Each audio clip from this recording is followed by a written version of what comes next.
자, 오늘은 복된 추수감사절입니다. 그래서 오늘 말씀은 데살로니가전서 5장 16절에서 22절, 너무너무 유명한 말씀이죠. 여러분 다 외우는 이 말씀. 이 말씀의 제목은 범사에 감사하라입니다. 항상 기뻐하라, 쉬지 말고 기도하라, 범사에 감사하라. 이것이 그리스도 예수 안에서 너희를 향하신 하나님의 뜻이니라. 성령을 소멸하지 말며 예언을 멸시하지 말고 범사에 헤아려 좋은 것을 취하고 악은 어떤 모양이라도 버려라. 아멘. 자, 먼저 우리가 생각할 것은 우리 인생에 감사하는 게 없다면 어떻게 되었을까 하는 것입니다. 가장 작게는 자녀들이 부모에게 감사할 줄 모르고 산다. 제자들이 스승에게도 감사할 줄 모르고 산다. 백성들이 이 나라에 대해서, 옛날에는 왕에게 충성하라고 그랬지만 지금은 나라에 충성하는 거죠. 나라에 대해서 감사하는 마음을 가지고 살지 못한다. 그러면 세상이 어떻게 될까? 내가 많은 탈북자들 이렇게 보지만 그분들은 탈북을 하는 가장 첫째가 된 이유가 자기 나라에 대해서, 저 북한에 대해서 감사하는 마음이 사라져버리기 때문에 그래요. 어렸을 때는 그냥 일방적으로 원수님에게, 수령님에게 충성해라, 나라에 충성해라, 막 그렇게 가르쳤으니까 그것이 옳은 줄 알고 이렇게 배웠다가 어느 정도 자기들이 이제 자라고 철이 들고 그리고 세상 돌아가는 거를 보고 나라 꼴을 보니까 이거 아니로구나 하는 거를 깨닫게 되고, 그러니까는 이 나라에는 내가 충성을 바쳐봤자 돌아오는 거는 결국 나를 멸망시키는 것밖에는 없다. 이런 좌절감, 이런 것이 허무감, 이런 것들이 들게 되니까 결국은 탈북을 할 수밖에 없는 거죠. 여기에 내가 더 살고 있다가는 결국은 개죽음을 당할 수밖에 없고 내 인생이 허무하게 될 수밖에 없구나. 내가 이렇게 더럽게 살자고 이 땅에 태어났는가 하는 그런 자괴감이 드니까 거기서부터 뛰쳐나오려고 하는 거죠. 우리 성경도 그래서 3대 절기라고 하는 게 있잖아요. 그래서 정월에는 6월절, 그래서 애굽 땅 종살이 하던 데서부터 하나님이 끌어내셔가지고 탈출해 나와서 젖과 꿀이 흐르는 정말 아름다운 약속의 땅, 그리로 하나님이 인도해 주시는 이 절기, 이것을 시작하는 절기가 정월달에 있는 거예요. 그리고 그 다음에 이제 중간에는 맥추절이죠. 이것을 보리농사, 밀농사를 지으니까 이 사람들이 겨울철에 이렇게 농사를 지어가지고 봄철에 수확을 합니다. 그래서 우리나라에서도 옛날에는 고개 중에 제일 넘어가기 어려운 고개가 뭐냐 그렇게 물으면은 무슨 고개라고 대답해야 돼요? 그 답이 보릿고개입니다. 저 추풍령 넘어가는 게 물론 힘들고 어렵기도 하겠지만 그 추풍령 넘어가는 것보다도 보릿고개 넘어가는 게 가장 어렵다. 그래서 이 보릿고개, 이 고개를 넘어서 이제 그 어려움을 견디고 넘어서 드디어 보리 추수를 하게 될 때에 양식이 생겼잖아요. 그래서 얼마나 기쁘고 즐거워하겠습니까? 이것이 이제 맥추절이에요. 그런데 이것이 예수님 오신 이후에는 의미가 변해가지고 오순절이 되는 거죠. 이것이 오순절입니다. 그래가지고 성령 강림절이다. 그래서 우리에게 보릿고개 같은 그런 참 어렵고 궁핍하고 견딜 수 없는 그런 고통의 시간이 지나고 드디어 오순절 성령이 임하셔서 우리가 성령의 충만함을 받고 세계 모든 나라에 뛰어나가서 복음을 전할 수 있는 능력의 사람으로 변화를 받는다. 이런 의미가 이 맥추절 또는 오순절의 가장 중요한 의미인 것입니다. 그래서 이날을 기념하고 하나님 앞에 감사하는 절기고, 그리고 셋째 절기는 가을철에 오는 수장절이라고 하는 거죠. 수장절이라고 하는 건 추수한다는 숫자에 추수해가지고 저장한다고 하는 장자를 써요. 그래서 추수를 1년 농사 지은 거 추수해가지고 이것을 겨울철 지나기 위해서 잘 저장해 두는 이런 절기. 그래서 우리가 이 추수감사절을 이렇게 특별히 귀하게 여기고 지키는 것입니다. 이것이 이제 미국 청교도들에게 오게 되면은 이분들이 저 대서양을 석 달 걸려서 이렇게 힘들게 어렵게 건너와 가지고 저 미국의 동부 연안 보스턴 그 지역에 도착을 해가지고 드디어 살아났잖아요. 그래서 내 땅을 얻게 되고 여기를 개척하고 그래가지고 거기서 1년 동안 열심히 농사를 지어가지고 농사 지은 것을 가지고 하나님 앞에 감사하고, 그래서 그걸로 내 집 먼저가 아니고 하나님의 집 교회를 먼저 짓고 이렇게 하면서 시작한 것이 미국의 역사입니다. 그래서 이 감사한다는 말이 얼마나 중요한 말인가 하는 것을 우리에게 새롭게 깨우침을 주고 있는 것입니다. 마찬가지로 우리가 인생을 살아가면서 감사해야 할 대상을 알아야죠. 그러니까 옛날 우리 조상들은 부모에게 감사하는 것, 곧 효도하는 것, 이것을 우리 사람에게 있어서 가장 첫째 가는 본분으로 가르쳤어요. 그래서 효도할 줄 모르는 거는 불효자식이고, 그래서 동네에서도 쫓겨나고 이렇게 인간 취급을 받지를 못하고 살았는데, 그래서 우리가 태어나면서부터 부모에게 효도해야 된다. 짐승들은 자식이 성장하면은 부모 품에서 떠나가 버리니까 부모에게 효도한다 만다 하는 게 거의 없죠. 그렇지만 이런 짐승들 중에서도 부모에게 효도할 줄 아는 짐승이 조금은 있지만, 그러나 그런 짐승들과 다르게 사람은 부모에게 정말 자기 늙어 죽을 때까지 부모에게 열심히 효도하고 부모님 잘 섬기는 것이 가장 큰 미덕이었다. 그래서 어린 아이들에게부터 부모에게 효도하는 것을 열심히 이렇게 가르치고, 그래서 아이들이 장성해가지고도 부모님 떠나지 아니하고 효도를 잘하는 사람이 되면 또 대를 이어서 자기의 자식들이 자기에게 또 그렇게 효도할 거 아니에요. 그래서 우리가 이 효라고 하는 것이 만행의 또는 백행의 근본이다. 인간이 행하는 모든 행동 가운데 가장 첫째가 무엇이냐? 이것이 부모에게 효도하는 거다. 이렇게 가르쳤어요. 그러니까 부모에게 감사하라는 얘기입니다. 그래서 우리가 누구에게 감사해야 될까? 옛날에는 세 가지 충성을 가르쳤어요. 그래서 군, 사, 부, 일체, 임금과 스승과 부모는 일체다. 그래가지고 임금에게 충성하고 또는 임금에게 감사하고, 그 말이죠. 그 다음에는 스승에게 감사하고 스승에게 충성하고, 셋째로는 부모에게 효도 잘하고 부모 잘 섬기는 사람이 으뜸 가는 사람이다. 이렇게 했는데, 그 사람들은 그래도 하나님 앞에 천신께 제사 드리는 일을 우린 한국 사람들은 많이 잘 가르쳤어요.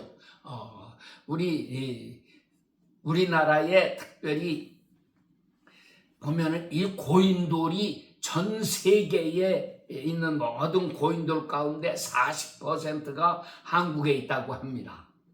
그래서 만주 지역에 특별히 많이 있고, 옛날 고조선 땅, 고구려 땅, 그리고 이 아래로 내려와서도 저 경상도나 전라도 쪽에나 이런 데에도 참 고인돌이 많이 발견되는데, 옛날 사람들은 고인돌이 뭐냐, 이것이 시체, 높은 사람들의 시신을 묻어둔 그런 무덤이었을 거다, 이렇게 생각을 했는데, 오늘날에 와서는 그게 잘못됐다고 하는 게 이제 점점 밝혀지죠. 그래서 그 밑에 파봐야 뭐 시신이 나오기도 하는데도 있기는 하지만, 그러나 사실은 파봐도 무덤이 아니라고 하는 거예요.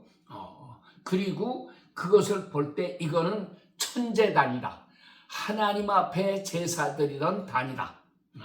또 그 바위를 보면 그 큰 바위를 위에다 이렇게 올려놨는데, 그러니까는 하나님 앞에 제사드리기 위해서 이 돌기둥을 세워놨는데, 이것도 큰 것들이지만 그 위에다가는 더 큰 바위를 이렇게 올려놔가지고 그 위에 제사를 드리는데, 어떻게 제사 드렸느냐? 소나 양이나 염소나, 우리나라에서는 사실 그 양은 별로 없었던 것 같아요. 근데 소를 잡아서 바치고 염소 같은 거를 잡아서 바치고 하는데, 그 홀랑 다 불태워서 바친 그런 그 흔적, 바위들이 불에 이렇게 거슬려 있는 이런 것들이 많이 발견된다고 합니다. 그래서 우리 조상들이 하나님 앞에 이렇게 감사의 제사를 드렸다. 1년 농사를 짓고 그거는 뭐 우리 역사를 보면은 전부 많이 나오죠. 그래서 추수감사제를 드린 이런 흔적과 우리 습관, 이런 것이 계속 내려왔습니다. 그래서 하나님 앞에 감사를 드린다. 그래서 부모에게도 감사하고 스승에게도 감사하고 왕에게도 감사하고, 오늘날로는 나라에 우리가 감사하고 충성하고 이렇게 해야 되고, 한 걸음 더 나가서 정말 중요한 것은 하나님 앞에 감사할 수 있는 사람이 되어야지만 하겠다. 이게 돼야 바르게 된 사람이죠. 우리나라 사람들이 옛날에는 감사합니다 소리가 참 인색했다고 그래요. 그러니까는 6.25 옛날 일제에게 지배당하고 또 해방됐다고 할지라도 전쟁 나고, 그러니까는 사회가 어수선하고 도둑이 많고 사기치는 사람들 많고 뭐 이렇게 살아가기 참 어려운 세상에서는 가장 먼저 두드러지게 나타나는 현상이, 우리가 감사하다는 말을 잊어버리는 거예요. 그래갖고 사람마다 보면은 의심부터 해요. 저놈이 혹시 나를 속여가지고 내 돈 뺏어가려고 하는 거 아닌가. 이렇게 해서 고운 눈으로 사람을 보지 못하고 전부 이렇게 의심하는 눈을 가지고, 그렇게 사는 사람들에게는 감사라고 하는 단어가 아예 없습니다. 이렇게 살아가는데, 오늘날 보면은 한국 사람들이 이렇게 잘 살게 되고 하니까 이런 좀도둑들 뭐 이런 것들도 많이 없어졌고, 소위 이제 정치가들이 큰 도둑질 많이 해먹죠. 나라 돈 많이 훔쳐먹고 이러다가 걸리고 감옥 가고 이런 사람들 많지만, 일반 우리 백성들은 사실 그렇게 도둑질 많이 하고 그러는 거는 안 한단 말이에요. 남의 거 훔쳐가고 이런 일을 별로 안 하고, 우리가 이제는 우리의 입에 무슨 말이 붙었느냐, 감사합니다예요. 그래서 이렇게 식당에 가도 먹고 나서도 우리는 감사합니다, 잘 먹었습니다, 잘 먹고 갑니다, 이렇게 인사하고, 주인도 또 손님에게 감사합니다, 안녕히 가십시오, 또 오세요, 이렇게 인사를 하고, 이 감사하다는 말이 입에 붙었어요. 그러니까는 우리가 무엇을 하든지 감사가 충만한 나라가 돼가고 있습니다. 이렇게 감사가 충만해지면 나라가 복을 받는 거죠. 이래가지고 생각지도 못했던 복이 자꾸 이렇게 쏟아지는 거예요. 그래서 우리가 이 감사라고 하는 것이 얼마나 중요한가, 또 이 감사절을 이렇게 정해가지고 특별히 하나님께 감사드리는 이런 예배를 드리고 하나님 앞에 예물을 드리고 이러는 일들이 얼마나 복된 일인가 하는 것을 우리가 다시금 새롭게 깨닫게 되는 것입니다. 자, 이렇게 아름다운 역사가 일어나는 가운데 정말 우리가 감사의 생활을 잘 해야 되는데, 이제 둘째로 우리가 생각할 것은 먼저 우리 가정에서의 감사입니다. 늘 감사 잘하는 사람의 가정에 하나님은 놀라운 복을 내려주신다. 그래서 우리의 자녀들이 잘 되고 정말 아름답게 잘 자라나는 게 얼마나 행복한 일입니까? 그래서 우리 옛날 사람들 말씀 보면 맹자가 말한 가운데 군자 삼락이라고 하는 게 있어요. 군자에게는 세 가지의 즐거움이 있다, 이렇게 말을 하면서 첫째는 부모 구존하고 형제 무고한 것이 일락이다, 그렇게 말해요. 그러니까 부모님 다 살아계시고 형제들이 무고한 것이 첫째 즐거움이다. 그런데 나도 나이가 많고 보니까 이제 부모도 없어졌고 형님들도 없어졌고 그래서 첫째 즐거움이 사라져버린 것 같아요. 그렇지만 그분들이야 연세가 드니까 세상 떠나는 건 자연적인 이치고, 이제는 반대로도 설명해야 되겠죠. 나이 많은 사람들에게는 부모 구존이라고 하는 건 말이 안 되는 얘기니까, 형제 무고하다는 것도 형제들도 다 세상 떠나는데 며칠이나 남겠어요. 더구나 요즘 같은 세상에는 형제들도 없잖아요. 그냥 하나만 낳고 말면 형제도 없는 세상이 돼가니까, 그러면 지금은 어떤 것을 감사해야 되겠느냐? 지금은 자녀들이 잘 되는 것이 첫째 즐거움이 돼야 한다.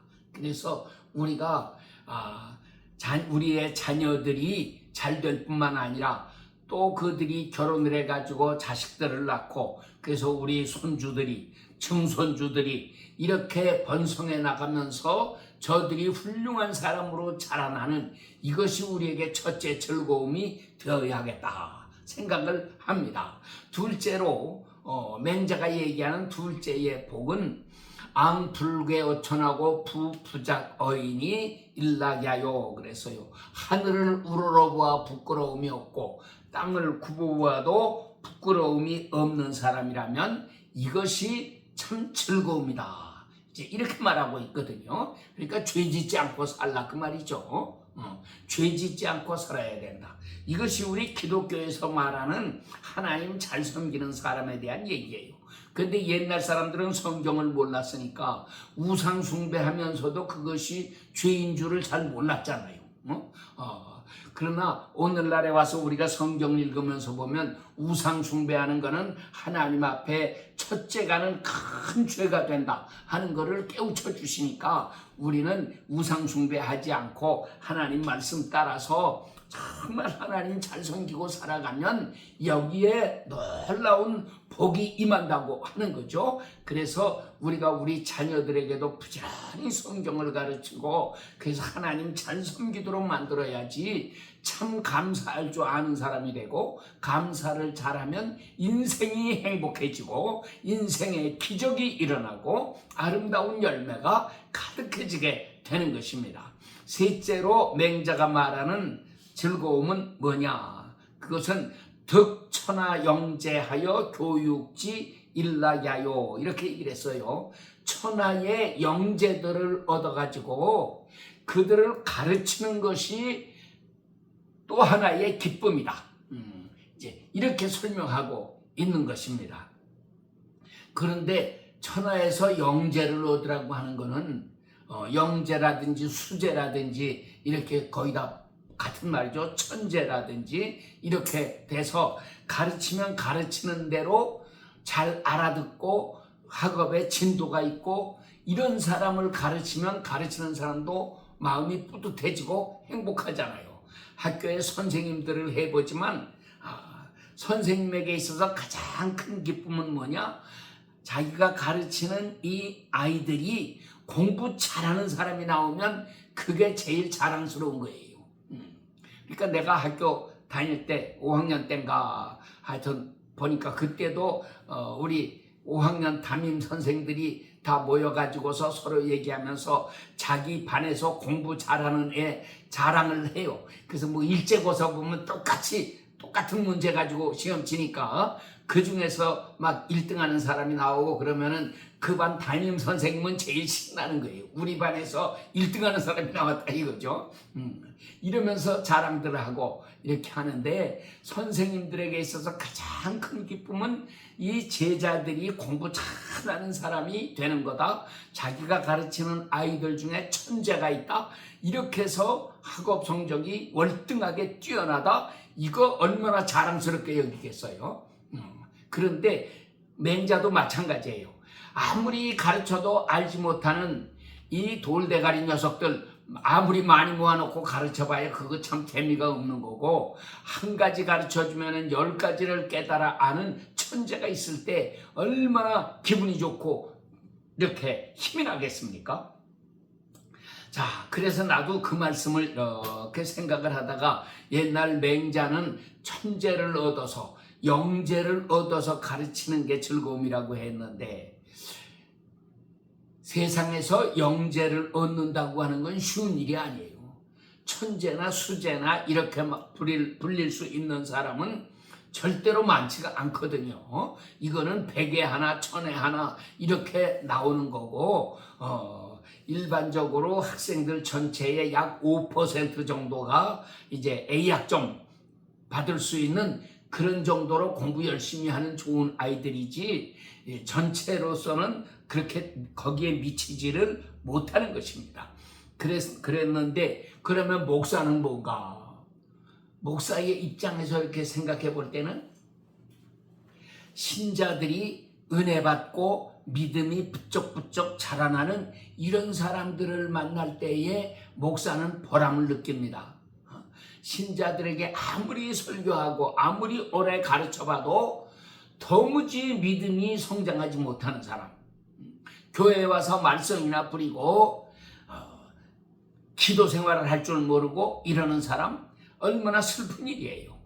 그러니까는 어떤 목사님은 나는 우리 교회에서 새벽 기도회에 나오는 사람만 내 교회 교인으로 인정을 합니다. 이렇게 말씀을 하잖아요. 그러니까 새벽 기도에 열심히 나와서 기도할 줄 아는 사람, 새벽 기도에 나와서 말씀 잘 듣고 배우는 사람, 그리고 집에 가서도 열심히 성경을 읽고 이 말씀대로 살아가려고 노력하는 사람, 이런 사람을 귀하다고 여기는 거죠. 그래서 우리가 이렇게 귀한 사람이 돼야 하는데, 내가 목사로서 이렇게 생각을 해보니까, 그래, 맹자는 천하의 영재를 얻어서 가르치는 게 행복이라고 그랬는데, 내가 볼 때는 이 교인들, 이 사람들이 장차 천국 갈 사람들이야.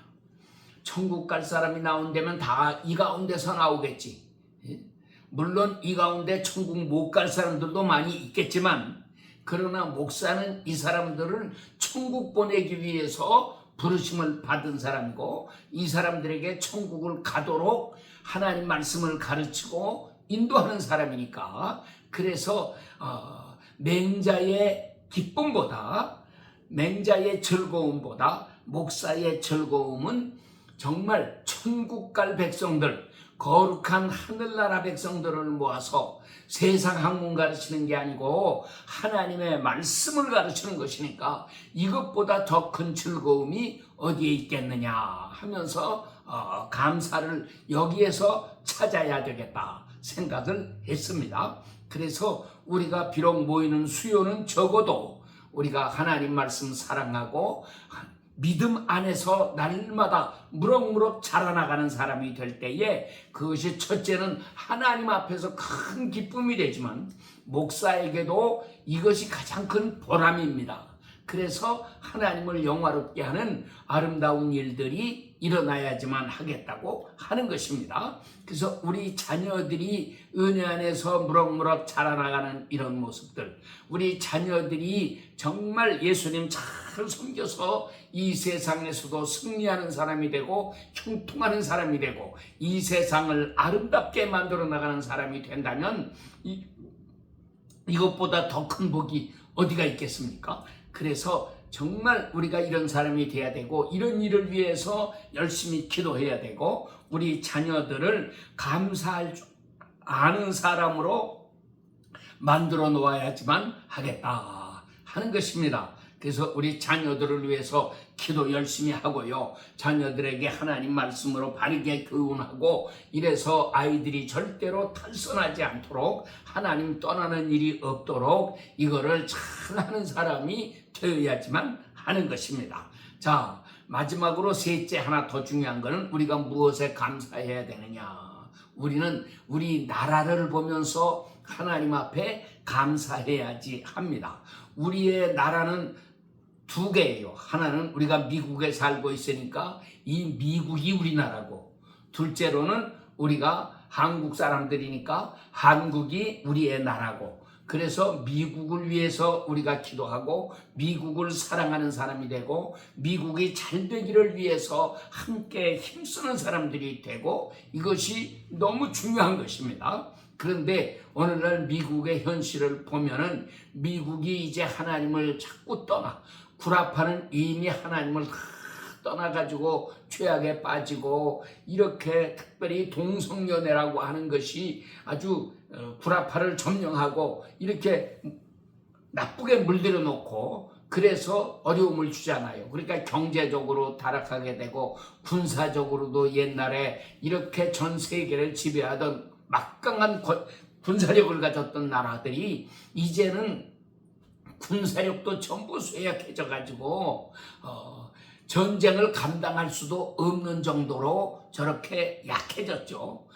더구나 미국과 함께 이 나토라고 하는 거를 만들어 놓으니까 이 사람 구라파 사람들이 미국만 믿고 미국 보고 우리 지켜주세요 하고 다 떠넘기고 자기네들은 군사시설 이렇게 무기 만드는 거 이런 것도 다 자꾸 줄이고 없애고 그래가지고 이제는 무기 하나를 만들려고 해도 만들지를 못하는 형편 되고 말았잖아요. 그리고 어쩌다가 만든다고 해도 공장부터 다 새로 지어야 되고 하니까 그래서 무기값도 천정부지로 올라가는 거고 이렇게 불행한 자리에 떨어지게 되는데 미국도 지금 똑같아요.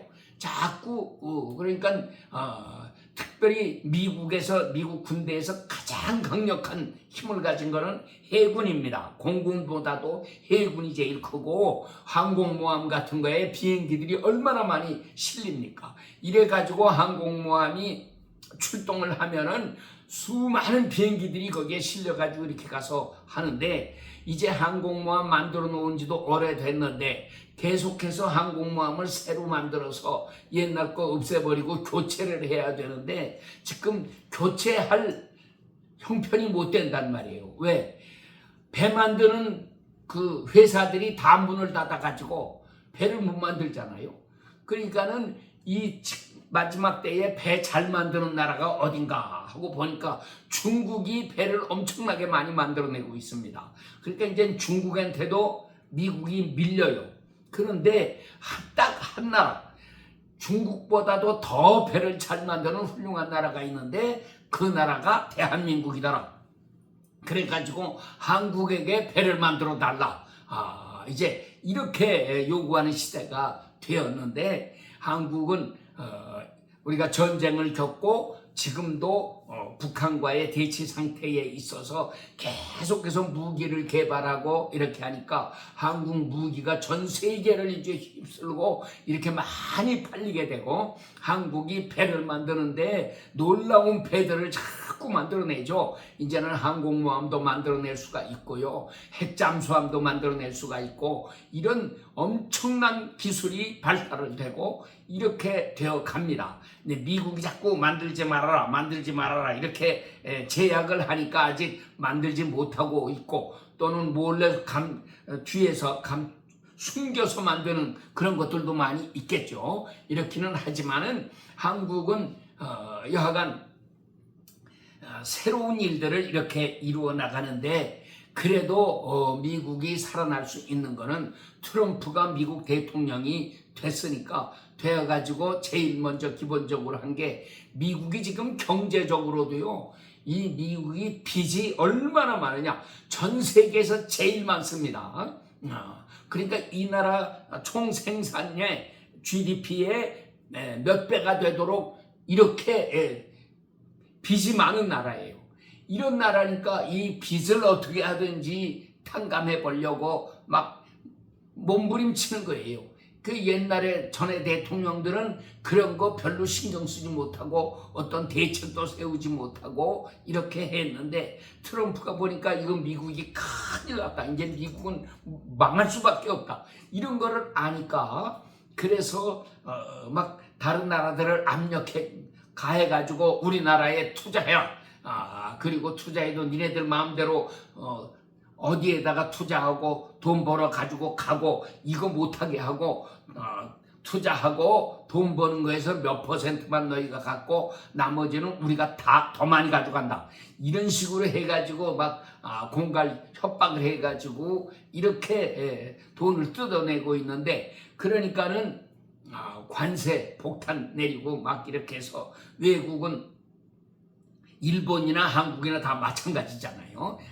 이런 나라들이 미국에 대해서 반감을 가지고 불평을 하고 하니까 지난번 중간 선거에서 아주 트럼프가 인기가 폭락을 했죠. 그리고 이 민주당 사람들이 대거 진출을 하게 되고 막 이렇게 해가지고 큰 위기를 맞이하고 이러기는 했지만 그러나 미국을 살려보겠다고 하는 트럼프의 충정을 우리가 보아야 하는 거죠. 미국을 이거 그냥 뒀다가는 미국이 완전히 망할 수밖에 없다. 빚더미에 올라앉아서 망할 수밖에 없다.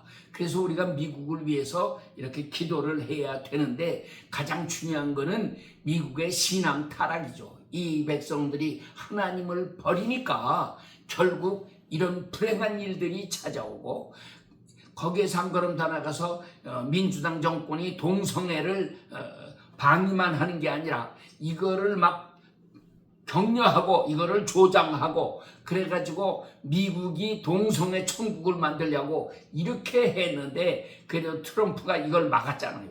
이거 막고 불법 이민들 저 멕시코에서 막 올라오고 배를 타고 들어오고 이런 사람들 다 막고 미국을 어떻게 다시금 새롭게 만들 수 있을까 하고 애를 쓰는데 사실 아무리 애를 써봤자 이미 기울어져 있는 배는 이거 다시 일으켜 세우기가 너무 어렵습니다. 특별한 기적이 일어나지 않으면 안 되는 건데 하나님께서는 어떻게 역사하실 것이냐? 하나님은 그래서 한국을 통해서 일을 하십니다. 미국에게 엄청난 우리는 빚을 졌어요. 그래서 미국이 도와줘서 대한민국이라는 나라가 탄생하게 되었고 오늘날까지 엄청난 속도로 발전해 나가게 되었는데 이제 우리 통일이 눈앞에 왔고 이렇게 이러한 단계까지 이르렀는데 이제 우리가 한국 사람들이 미국을 살려내야 될 이 귀중한 시점에 이르렀다고 하는 것이죠. 그래서 우리가 미국을 살려내자. 그래서 미국을 새롭게 만들자. 그래서 미국을 아예 우리 한국의 식민지처럼 지금 일본은 한국의 식민지가 다 되고 있어요. 왜? 미국 청소년들이 전부 한국말 배우겠다고 난리니까. 일본 글자도 얼마나 어렵습니까? 히라카나 가다카나 해서 46자씩 거기에다가 한자도 적어도 3000자는 배워야지 뭔가 문장을 쓸 수 있고 한자가 3000자만 됩니까? 50,000자인데 나도 한자 3000개 정도야 알겠지만 이 50,000자나 되는 한자를 어떻게 다 배우겠어요. 그러니까 글자를 보고 음은 바르게 할 수 있을지 몰라도 뜻을 다 아는 건 아니잖아요. 이 어려운 거 그러니까 일본 사람들이 한글을 배우고 나서 보니까는 너무너무 좋으니까 그러니까 한자 안 배우겠다고 그러고서 한글 배우겠다고 그러고 한국말 배우겠다고 그러고 한국 회사에 취직하겠다고 그러고 한국에 와서 유학하겠다고 하고 이제 일본에서 막 이런 일이 일어나니까 벌써 일본은 한국의 식민지가 된 거나 마찬가지예요. 이제 이게 미국에도 들어와서 막 난립니다. 미국도 지금 한글 배우느라고 이렇게 난리가 나고, 한글을 배우면은 어떤 놀라운 효과가 일어나느냐? 난독증이라고 그러죠. 글자 못 읽는 사람들. 이런 사람들이 한글을 배우고 나면은 자기 나라 글자도 금방 읽을 수 있게 되고 쓸 수 있게 되고 막 이런 엄청난 효과가 일어난다고 하는 거예요. 이런 현상은 지금 일본에만 일어나는 게 아니고 지금은 중국에도 이게 또 일어나고 있어요.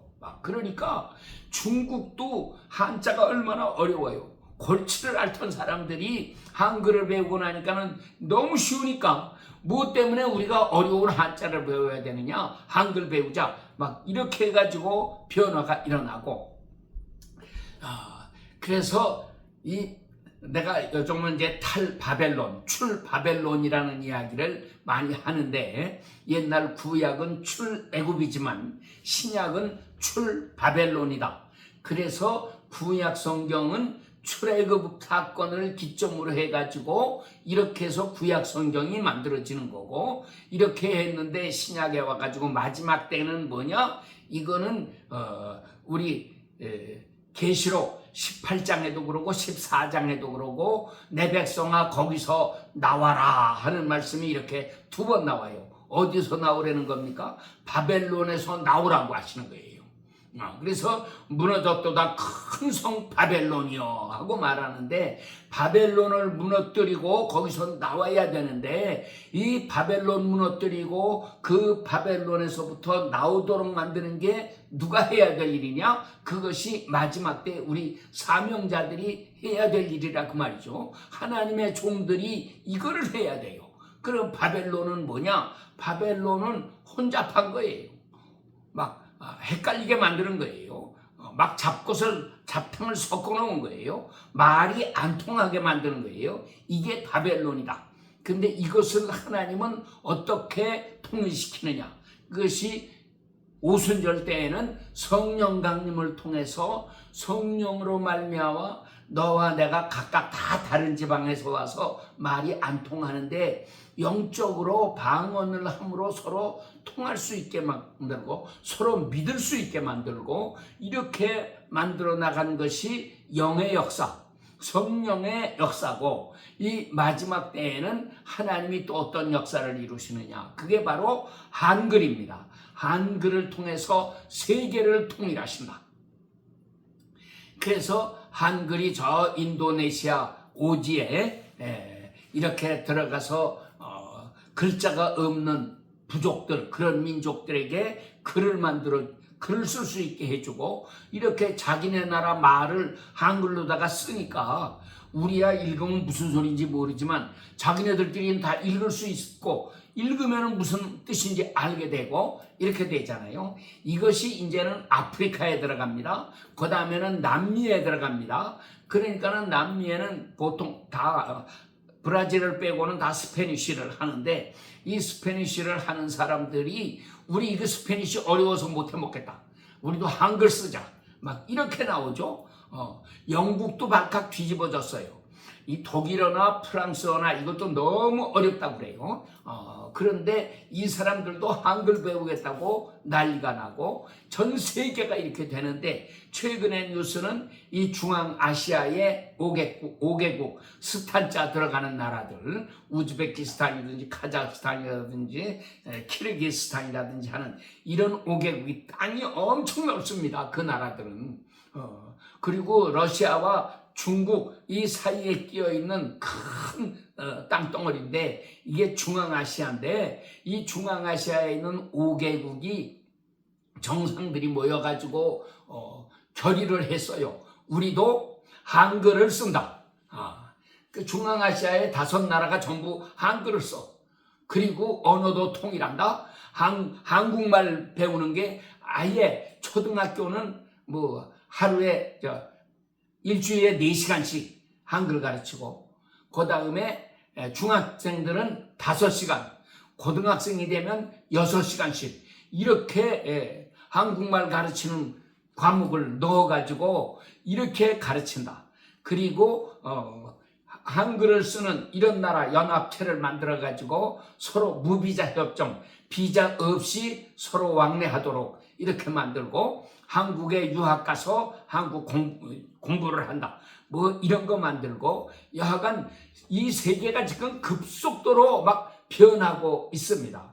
그런가 하면은 저 중동 지역에 사우디아라비아를 비롯해서 이런 나라들도 지금 한글을 배워가지고 이 사람들이 한글을 쓰니까 너무 쉽거든요. 그래서 이제는 한글로 통일하자.